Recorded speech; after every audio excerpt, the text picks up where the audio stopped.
Hello chess friends and welcome to the Zad of Chess channel and welcome back to our Queen's Gambit Decline series. So in this series we're following this very nice opening from White's and from Black's perspective, and today we're continuing again with our Queen's Gambit Decline series in the so-called Tarrasch Defense. The Tarrasch Defense we have explained so far in our intro video, and then we had the so-called Prague Variation of the Tarrasch Defense. Today we're analyzing again the Prague Variation, but a little bit more from White's perspective. In our previous video we have explained the most important tactical and strategical ideas from Black's perspective. So I think it's very important to study these openings like this, a little bit from White's perspective, a little bit from Black's perspective, because I think maybe if you're playing the game as White, you're playing against the Tarrasch Defense, you should be really familiar with the ideas, with the tactical traps that also Black is preparing. But of course, when you're playing the game from Black's perspective, you want to also know the common attacks that White can provide in an early stage of the game. So that's why I think we're continuing the series to like this. So we are analyzing a little bit the game from Black's perspective, but then also a little bit then from White's perspective. So today, as said, Prague Variation from White's perspective, I found really two brilliant games which are explaining, I think, the most important strategical concepts here for White. As I mentioned also in our intro video and in our part 1 of the series of the Tarrasch Defense, the most important thing to realize from White's perspective is that many times the Tarrasch Defense leads to an isolated d pawn for Black, and that's why there are two basic concepts how to play against an isolated pawn, against Black's isolated pawn. The first concept is of course to create a blockade, and the other important thing is simply to go into favorable endgame, because when your opponent is left with an isolated pawn, when the game has reached the endgame stage, when maybe there are not so many pieces on the board, when maybe there's only king, maybe a rook on the board, then of course you can attack this isolated pawn very easily. It becomes basically the main problem then in the potential endgame. So that's why here I think it's very important to recognize that, because here in this two examples that I've prepared here for you, you really see how bad this isolated pawn can sometimes be in a middle game stage or in a later endgame stage. So let's check out now one great game. The first game that I prepared here, it's a great gameplay by Akiba Rubinstein against Rudolf Spielmann. Akiba Rubinstein, of course, a respected grandmaster of the last century. He was really a brilliant attacker. If you don't know so many things about Akiba Rubinstein, just Google Akiba Rubinstein's immortal game, then you see how this guy played the game. So he was an incredible attacker. So here in this particular game, he destroys really the Tarrasch Defense with beautiful tactics and with beautiful strategical concepts. So here Akiba Rubinstein opened with move d4, Spielmann responded with d5, knight to f3, c5. The game transposed basically into the Tarrasch Defense. The move order is a little bit different, but now after move e6 we have reached the Tarrasch Defense setup. So here after move c takes d5, we have e takes d5, knight to c3 here by Akiba Rubinstein, and now knight to c6 here by Spielmann. So we have now g3. As I said, my recommendation is here to go into this Fianchetto variation, because if you play e3 immediately, we'll analyze also slight inaccuracies in the Tarrasch Defense. I don't like simply the move e3. Many times you'll see also that you get simply locked with the move c4. So c4 is then paralyzing a little bit of the position here. Bishop to e2 is then an opportunity. Of course, bishop to g4 will happen. So knight to f6, knight to e4 are opportunities. So I think White could have really positional problems after potential c4. So that's why even if Black, for instance, plays now after move g3 the move c4, then of course it's a little bit different. Then we can use at least this bishop here on this long diagonal. We can at least use it somehow in the further attack. So here in the continuation, after move g3, Spielmann tried knight to f6. We have bishop to g2. We're analyzing the move c4. This is the so-called Swedish variation. It's a little bit different. It's a little bit more complicated, I think, to play for both sides. So as I said, bishop to g2. We have now c takes d4. Here knight takes d4 by Spielmann, and now we have bishop to c5 here by Spielmann, attacking simply the knight. And here comes the normal idea which we have explained so far, the move knight to b3. And we analyze also in the continuation this move bishop to b4, which is even more aggressive a little bit. It creates also this very important threat. Bishop takes c3, b takes c3 is then a continuation, but we'll analyze also these lines in the near future. Today again, this move bishop to b6, black is simply staying with this Dark bishop like this. And okay, here Akiba Rubinstein castles, Spielmann tried bishop to e6, and from this point on I think this move bishop to e6 is already an inaccuracy, mistake, you can call it what you like, but I simply don't like the move bishop to e6. A better line is simply to play the move d4. d4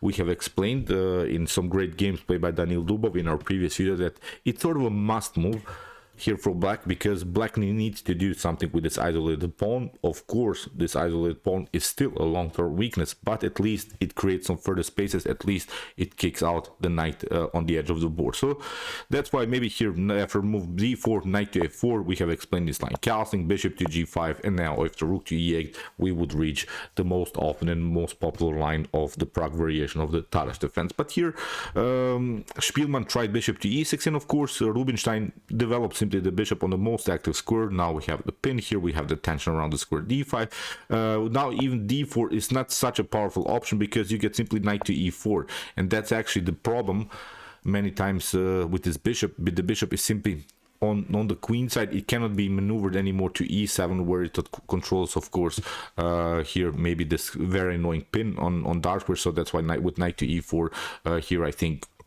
black is already in serious positional trouble. So that's why here d4 is a little bit too late. So you have to play, I think, d4 in an early stage of the game instead of this move bishop to e6. Black should have played simply this pawn push, we should have played the move d4. So here after castling, as said, bishop to e6, bishop to g5, h6, and now Akiba Rubinstein simply takes, bishop takes f6, queen to f6, and you see now the pawn is taking without any compensation. The problem is now you have to take bishop to d5, here queen to d5, and here castling was played by Spielmann finally. But you see, even if you take here queen to b2, then I think here queen to d6 is a perfect move. It's paralyzing a little bit the potential kingside castling idea by black. Black will stuck here, will be stuck here simply with the king in the center, and now in the near future you can expect here bishop takes c6, then queen to c6, and I think black is simply positionally lost. So you see, with this only mistake in an early stage of the game, with the move bishop to e6, I think white is here a comfortable game, white is here a dominant game. I'm not seeing even any game that black is winning here in this particular line in the database. So it's, I think, already a huge mistake in the opening stage here, bishop to d5 as bishop to f6. Simply taking out the pawn, bishop to d5, queen to d5, and now castling here by Spielmann. Here Rubinstein finally plays rook to b1, protects now his b2 weakness, because black needed to lose another tempo in order to secure the king. Now white is simply up a whole pawn. So here rook to d8, we have queen to f3, we have queen to e5, e3, simply fixing now this backward pawn. It's not a backward pawn, but we can agree that this e2 pawn is many times an object of black's attack on the e file, so that's why e3 improving. Simply now white is here a firm pawn structure in front of the king, so everything is pretty much glued together. So here in the continuation a5 we have rook to d1, rook takes d1, queen to d1, we have a4 kicking away the knight, knight to d2, and now rook to d8. Here Spielmann shows also great attacking skills, because he's keeping his pressure. But now after queen to e2 and queen to e6 here with the move b3, finally Akiba Rubinstein solves, I think, all of the positional problems, because here knight to e5, now knight to c4, and here after a takes b3, a takes b3, here bishop to c7, a new mistake here by black, because Akiba simply takes, bishop takes e5, bishop takes e5, and here after move bishop to b7, white won the game very easily. So I'm not going to show you now the whole game. The whole game will be in the description below, the whole PGN. You can analyze maybe this end game, but it's obviously a much better here position for white. Akiba Rubinstein won the game, but that was not the point of this opening, because The main issue is, I think, this lack of the move d4, which I think black needs to play in an early stage of the game. We have seen many times in our examples in our last video in the game is played by Danil Dubov. Danil Dubov creates many times this space advantage. Then of course the game becomes wilder and wilder, but at least black gains something with the move bishop to e6. I think it's simply too passive.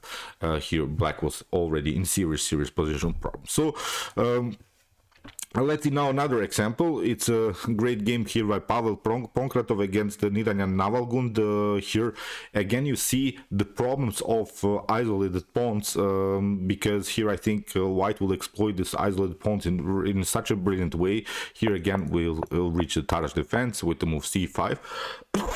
c takes, sorry. C takes d5, of course the main line, e takes d5, we have knight to f3, we have knight to f6, and now after move g3 we have again reached the Prague variation. Here we after move knight to c6, we have bishop to g2, after c takes d4, knight to d4, again this idea, bishop to c5, knight to b3, and here bishop to b6. Again castling, now finally black plays this better move, I think d4, we have the normal move knight to a4, and here after castling at bishop to g5, we have analyzed now in our previous video also this move rook to e8, which is a brilliant counterattack, I think, with the move because if you maybe are at least grabbing somehow the d4 pawn, I think you could be also a little bit vulnerable here around the square e2. So that's why you see many times this line knight takes b6, which is I think a great simplification line for white. After a takes b6 we have now the move e3, and this move was also played in the game between Hikaru Nakamura and Danil Dubov. Here in the continuation of the game Danil Dubov passed through with the move d3, and now the game becomes really wild, because this isolated pawn can be really treated as a weakness, but can be also treated as the main strength of blacks, because if black manages to push this pawn further, then of course this pawn will be very annoying to handle. But in long terms, if white simplifies the game, I think that white could have a comfortable game. As we said, that the main strategy against isolated pawns under the number one themes for white here, blockading the isolated pawn and trading pieces for favorable endgames. So the main goal here is maybe to trade off the bishops, trade off the knights, get rid of all of these minor pieces, and then of course this isolated pawn is simply a long-term weakness. So here in the continuation, a3, bishop to f5, now queen to f3. Here played by white we have a bishop to e4, but now a simple tactic, bishop to f6, bishop takes f3, bishop takes d8, bishop takes g2.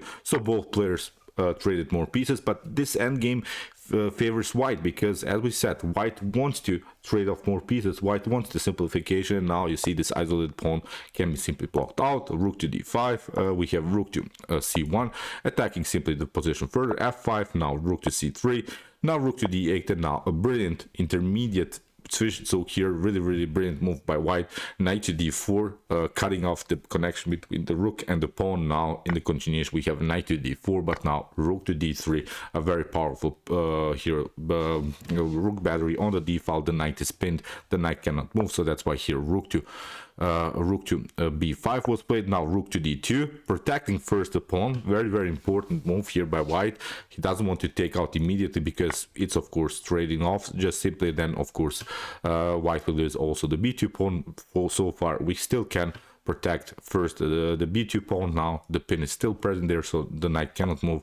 Here in the continuation we have rook to f7, rook takes d4, rook takes d4, but now after e takes d4, mission accomplished. White has now reached a brilliant endgame in which white is of course up a whole centralized pawn, white is up a whole d pawn. So here rook to b3, simply pushing the pawn further, d5, rook to e7, d6. Here the king is a little bit stuck. Now rook to d5, g6, and now rook to d2. We have b5, king to f1. Now you have to play of course with your king. f3, again a brilliant move which allows now white to go further with the king. Here white can attack maybe here the g5 square. In the continuation, rook to e3, we have king takes g3, rook to e5, now king to f4, rook to f5, but now king to e4. Okay, you have maybe solved one positional problem, but now the king is very active here on the queen side. So here rook to f6, we have rook to d5, rook to e6, king to f4, again this check, king to g5, rook to f3, but now this pawn can be taken. Okay, you can take it this one, but now rook to d2. Again, a brilliant move here by white, protecting the b2 pawn. The b2 pawn is the most important defensive pawn here. If you lose this one, then of course maybe black could create a pass pawn. So that's why here b4, a takes b4. Rook to g3, but now of course white takes another pawn, has now two pass pawns, and this is now completely winning endgame here for white. So rook to g1, king to h6, simply pushing the pawn further. Here rook to g2, b5, b6, and now after move rook to g5. In this position, black resigns. So I didn't want to really complicate now this endgame. This was again not the point of this video. The point is that sometimes you see you should be careful with this isolated pawns. Here I think white showed a great method, white showed a great tactic how to reach the endgame stage with up a pawn, just create this very powerful battery on the d file. So as I said, the Tarrasch defense, as I mentioned it before in my intro video, in our part 1 video, can be sort of a surprise element, but in many variations the isolated pawn is sometimes really hard to handle. So be careful what opening you're choosing. Daniil Dubov played it, but of course Daniil Dubov is a great tactician, he is a great attacker, he wants to get an unbalanced game, he wants to get an asymmetrical game. If you want to play maybe a more solid opening, as we have also analyzed before, you can choose maybe the semi-Tarrasch defense, which is a little bit better in my opinion, in my honest opinion, because in the semi-Tarrasch defense you can reach a very easy position. I think you can reach a more equalish position for when it comes to pawn structure. So as I said, if you want to have an opening against d4, maybe the semi-Tarrasch fits for you. As I said, we have analyzed also the semi-Tarrasch in our Queen's Gambit Decline series. So okay, I hope that you enjoyed this video. If you want to study d4 theory more, especially with this Queen's Gambit Decline, here's our Queen's Gambit Decline series with semi-Tarrasch, Tarrasch defense, Chigorin defense. We have also explained the Harvard's attack. So if you want to study, as I said, here's the link of our whole playlist. And if you have trouble maybe to play as black against e4 and d4, you can check out my Nimzo Indian defense series and my hyper accelerated Dragon Sicilian defense series as good responses to d4 and e4, of course. And if you like this content, don't forget to subscribe to my channel. See you soon with some more videos, and chess is the best, of course.